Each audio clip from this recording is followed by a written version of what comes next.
Bonjour à tous et merci de nous retrouver pour ce numéro de la Revue des Unes. Le Parti des peuples africains Côte d'Ivoire s'est prononcé hier sur la publication de la liste électorale provisoire au cours d'une conférence de presse animée par Sébastien Dano Djedje et par la voix de son directeur exécutif. La formation politique dirigée par Laurent Gbagbo a exprimé sa vive inquiétude quant à l'absence du nom de l'ancien président sur cette liste. Selon l'Inter qui le cite, Dano Djedje a indiqué que le PPAC ne se laissera pas faire face à cette situation qu'il qualifie d'injuste. Plus de précisions dans l'Inter de ce jour. L'Organisation nationale des producteurs de café cacao, ONPCC Côte d'Ivoire, a officiellement lancé ses activités le week-end dernier dans la ville de Mans en présence de 3000 producteurs. Cette mobilisation, selon le rassemblement, montre l'intérêt des acteurs de la filière pour cette organisation, dont l'objectif est de mieux structurer la filière café cacao afin de défendre valablement leurs intérêts.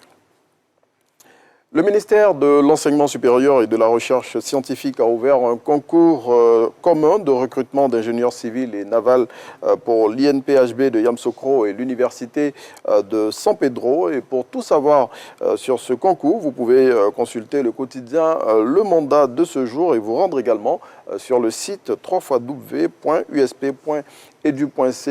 qui figure sur l'affiche de ce jour. 7 ans de prison, c'est la peine requise hier par le procureur de la République contre Joseph Martial Lebailly, le faux général de l'ONU. Et selon le quotidien Le Sursaut qui en parle, cette affaire concerne des faits d'usurpation de titres, d'escroquerie et de blanchiment de capitaux. Mathias Lebailly, il faut le savoir, aurait soutiré des sommes importantes à plusieurs dizaines de jeunes sous couvert d'une association anonyme en utilisant sa prétendue fonction au sein des Nations Unies. À noter, selon le confrère, que le procureur de la République a également requis une amende de 2 milliards de francs CFA contre l'accusé. Et puis, du 2 au 6 avril 2025 aura lieu au Parc des Expositions d'Abidjan, la foire du Made in Côte d'Ivoire.